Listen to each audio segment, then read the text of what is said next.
Bom dia, bem-vindos a mais um Momento com a Palavra. Há pessoas, e às vezes, infelizmente, também há cristãos ou religiosos, que são os mais miseráveis que existem. Ok? Miserável em que sentido? Miserável no sentido em que vivem uma vida miserável, porque não desfrutam da vida. Ok? Não desfrutam das coisas desta vida. Porque há coisas desta vida que são para se desfrutar. E nós vamos ver isso. Okay? A vida cristã não é para ser vivida de uma forma carrancuda. Ok? Não é para ser vivida de uma forma de autoflagelação. Ok? Há coisas desta vida que devem ser desfrutadas. E é isto que o autor de Eclesiastes vai nos trazer hoje a partir do capítulo 6. Então vamos olhar para uma versão do comamos e bebamos porque amanhã morreremos. É quase isso, só que aí Paulo usa no tom negativo. Vamos ver a parte saudável de se fazer isso de forma saudável. Ok? Eclesiastes capítulo 6. Há um mal que vive debaixo do sol e que pesa sobre a humanidade. Aquele a quem Deus conferiu riquezas, bens e honra, e nada lhe falta de tudo o que a sua alma deseja. Mas Deus não lhe concede que desfrute disso. Ficará para um estranho. Também isto é vaidade e grande mal. Versículo 3. Se alguém gerar sem filhos e viver muitos anos, até uma idade avançada, e se a sua alma não se fartar do bem, e além disso não tiver sepultura, digo que um aborto é mais feliz do que ele. Pois o aborto vem ao mundo para nada e desaparece na calada da noite, e as trevas encobrem o seu nome. Não viu o sol, nada conhece, porém tem mais descanso do que o outro, ainda que aquele vivesse 2 vezes 1000 anos, mas não desfrutasse do bem. Por acaso não vão todos para o mesmo lugar? Então, aqui, dois aspectos. Temos um que já tem sido falado bastante, sobre a pessoa a quem Deus confere riqueza, mas que depois, por alguma circunstância, ela não desfruta dessas riquezas. Seja por causa da sua ganância de viver para o trabalho e de só querer ter mais, e não desfruta daquilo que já tem, seja porque vem a morte inesperadamente, seja porque vem alguma catástrofe e acontece que tudo aquilo que ele tem seja para o outro. Ok? Então, uma pessoa que vive assim é um grande mal. Ok? É uma miserabilidade essa realidade. Outra coisa que faz com que uma pessoa também seja miserável é a pessoa não desfrutar daquilo que no Antigo Testamento, para o judeu, era das maiores bênçãos que se podia ter. Uma vida longa e muitos filhos. Uma vida longa e muitos filhos. Então, uma pessoa que tem uma vida longa, uma vida saudável, uma pessoa que não é cometida por doença e por morte, mas uma pessoa que vive bastante e que tem uma grande família e não desfruta disso, seria melhor que nem tivesse nascido. É o que o autor diz aqui. Era melhor ter sido um aborto. Era melhor nem ter visto a vida do que ser uma pessoa que tem todas essas bênçãos e não desfrutar. Por uma razão, não desfrutar de tudo isso. E vamos ver aqui, agora, uma das causas que faz com que não haja o desfrutar que tem que haver destas coisas, que são coisas que Deus dá. Deus deu riqueza. Deus dá família.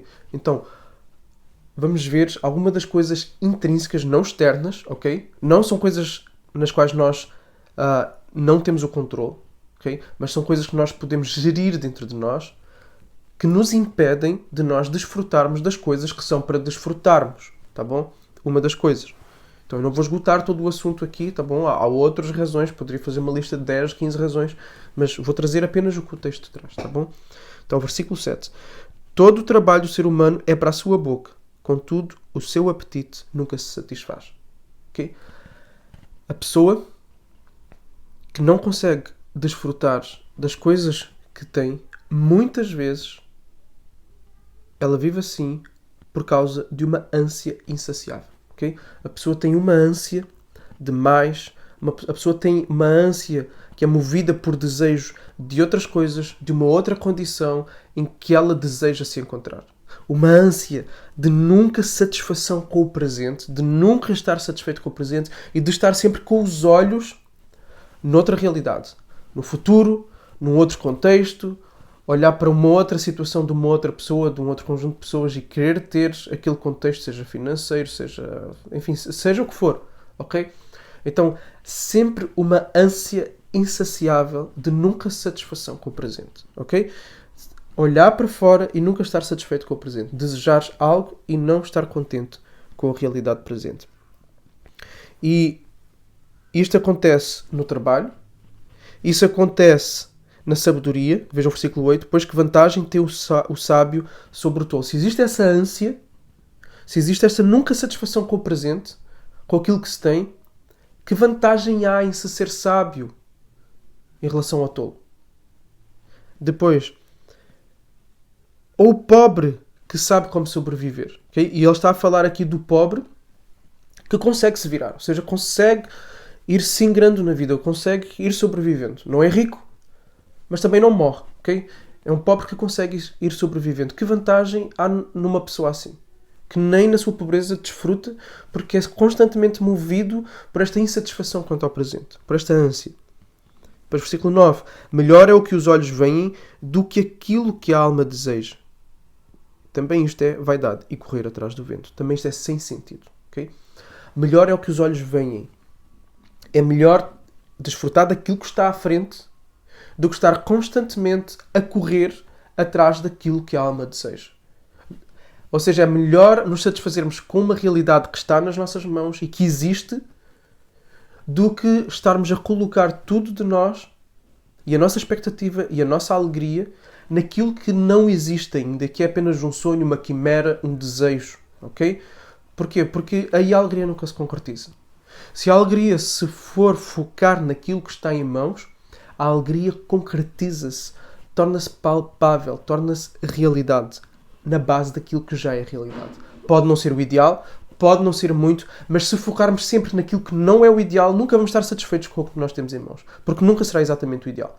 Se apenas olharmos para o ideal, eu devia ser assim, eu devia ter isto, eu devia ter alcançado, eu devia ter conquistado, eu podia ter chegado lá, eu quero chegar lá, nunca vamos estar alegres e satisfeitos, porque nunca é uma coisa que está em cima da mesa. Palpável, real, na qual podemos tocar, mexer, agora. Versículo 10. Tudo o que agora existe já recebeu um nome há muito tempo, e sabe-se que é o ser humano, e que não pode enfrentar quem é mais forte do que ele. Quando aumentam as palavras, aumenta a vaidade. Qual é o proveito que se tem disso? Pois quem sabe o que é bom para uma pessoa durante os poucos dias da sua vida de vaidade, os quais ela gasta como sombra? Quem poderá lhe dizer o que vai acontecer debaixo do sol depois que ela morrer? Existem limitações humanas. Okay? Existem limitações humanas para todos. Há sempre alguém mais forte. Pode ser um ser humano como nós. Pode ser o próprio Deus. Okay? Há sempre alguém mais forte. E que acaba por determinar as nossas circunstâncias. Okay?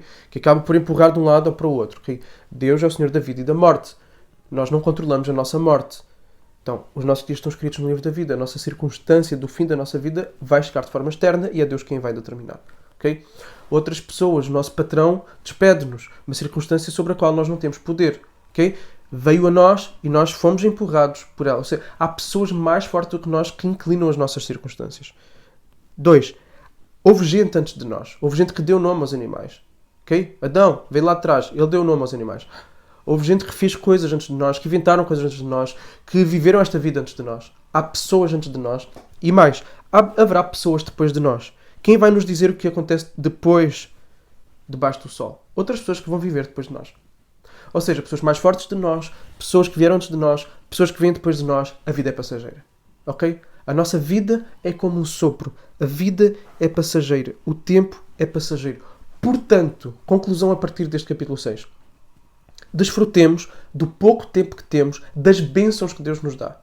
Seja riquezas se formos ricos, seja o suficiente para vivermos, nos sabermos virar nesta vida, mesmo não sendo ricos, mesmo sendo pobres, seja desfrutar da sabedoria que temos agora, aqui, e não nos deixarmos levar pela ânsia, pelo desejo de mais, de seja o que for, ok?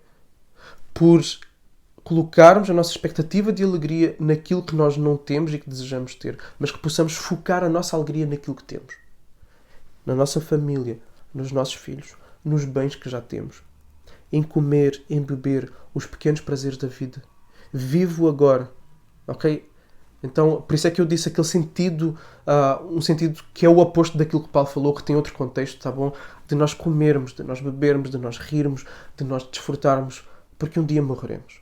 Então vamos desfrutar das bênçãos que Deus nos dá, as pequenas coisas da vida, o café que nós bebemos, o cheiro do alimento, o cheiro da maresia, o sorriso dos nossos filhos, as pequenas brincadeiras. Desfrutemos da música que nós ouvimos na igreja, ainda que possa não ser bem tocada. Desfrutemos de um passeio. Enfim, desfrutemos das coisas desta vida. Que não permitamos que a ânsia por aquilo que nós não temos e que se calhar nem nunca vamos vir a ter, elimine o desfrutarmos desta vida, porque senão somos miseráveis.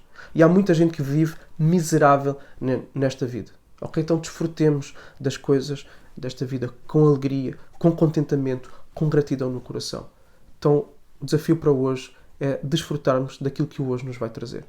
Tá bom? Deus te abençoe e até amanhã.